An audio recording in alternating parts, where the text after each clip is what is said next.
এই 4 ধরনের মানুষের সঙ্গে কখনো সম্পর্ক রাখতে নেই। এই মানুষগুলোর ধরন কীরকম হয়? প্রথম যেই মানুষটির ধরন সেটি হলো কথা দিয়ে এরা কথা রাখে না। আপনি তার সঙ্গে যখন মিশবেন, তাকে যা কথা দেবেন সে কথা অক্ষরে অক্ষরে পালন করবেন। আপনি চেষ্টা করবেন তাকে যেইভাবে কথা দিয়েছেন সেই কথাটা যাতে আপনি রাখতে পারেন।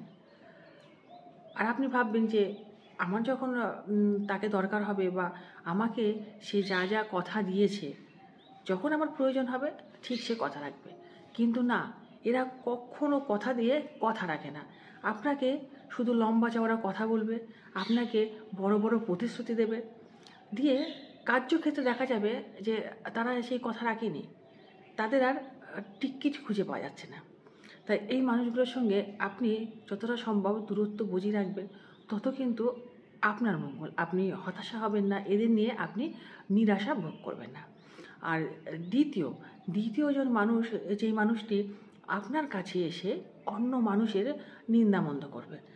আমরা মানুষরা একটু তো কারো না কারো সম্পর্কে আলোচনা করি একসঙ্গে অনেকে হলে, সেটাও একটা লিমিট আছে, সেটাও একটা ধরন আছে, সেটা হতেই পারে, আমাদের এটা স্বভাব। কিন্তু কিছু মানুষ আছে আপনার সঙ্গে যখন থাকবে তখন তার টপিকটাই হবে অন্য মানুষের নামে সমালোচনা করা। এই মানুষগুলোর শুধু যে অন্যের সমালোচনা আপনার কাছে করছে তা কিন্তু নয়। আপনি মনে রাখবেন, অন্য কোথাও সে যখন যায় তখন আপনার সম্পর্ক কিন্তু সেখানে ভালো মন্দ সমালোচনা করে, আপনার নিন্দা মন্দ করে। তাই এই সমস্ত মানুষের থেকে আপনি যদি দূরে থাকেন তাহলে দেখবেন আপনার ব্যক্তিগত কথা, আপনার কোনো গোপন কথা বাইরে প্রকাশ পাচ্ছে না। 3 নম্বর, কী ধরনের মানুষ? এই মানুষগুলো মিথ্যা কথা বলে।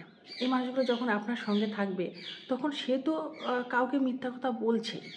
সেই মিথ্যাটাকে আরও জোরালো করার জন্য, সেই মিথ্যাটা যাতে প্রমাণস্বরূপ টিকে যায়, সেজন্য সে বাধ্য করবে আপনাকে দিয়ে মিথ্যা কথা বলানোর। সে বলবে যে আমি না এই কথাটা মিথ্যা বলবো, কারণ আছে, অনেক বিষয় আছে, এটা মিথ্যা বললে এই হবে ওই হবে বলে, আর তুমিও না আমার সঙ্গে সায় দিও, তুমিও মিথ্যা কথা বলো। আপনি ভাববেন যে কী আছে একটুখানি হালকা মিথ্যা কথা বললে। এই স্বভাবের মানুষগুলো, সে তো মিথ্যা কথা বলছে, তার সাথে সাথে আপনাকেও মিথ্যা কথা বলাছে অন্য মানুষের কাছে।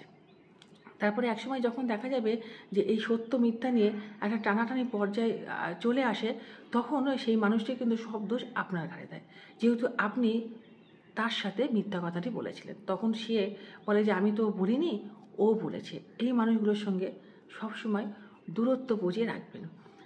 4 নম্বর ব্যক্তি হলো, এই 4 নম্বর ব্যক্তি মানুষগুলো কিন্তু খুব ভয়ঙ্কর হয়। এরা কি করে বলুন তো? এই মানুষগুলোকে আপনি আপনার মনের দুঃখ, কষ্ট, যন্ত্রণার কথা যখন বলতে যাবেন, তখন দেখবেন আপনাকে পাত্তাই দিচ্ছে না, আপনার কথা মন দিয়ে শুনছেই না, এমন ভাব করছে যে আপনার কিছু হয়নি। আপনি যখনই একটু মনটাকে হালকা করার জন্য, একটু শান্তি পাওয়ার জন্য তার কাছে আপনার দুঃখ, কষ্ট বা সমস্যার কথা বলতে শুরু করবেন, ঠিক সেই মুহূর্তে দেখবেন ওই মানুষগুলো তাদের সমস্যার কথা নিয়ে আপনার সাথে কথা বলতে শুরু করে দেবে। আপনার যে সমস্যাটা অনেক বড় গুরুতর আকার ধারণ করেছে, সেটা তার কাছে তুচ্ছ। সে যেটা বলবে সেটা আপনার থেকে অনেক বড়। এর ফলে কী হবে? আপনি তার সাথে কথা বলার আগ্রহ হারিয়ে ফেলবেন, আপনি হতাশ হবেন, আপনার মনের ভার হালকা করতে না পেরে চুপ করে তাদের এই বকবকানি কথাগুলো শুনতে হবে। তাই এই ধরনের মানুষগুলোর সঙ্গে আমরা দূরত্ব বজিয়ে রাখব, যতটা সম্ভব এদের সঙ্গে মিশব না।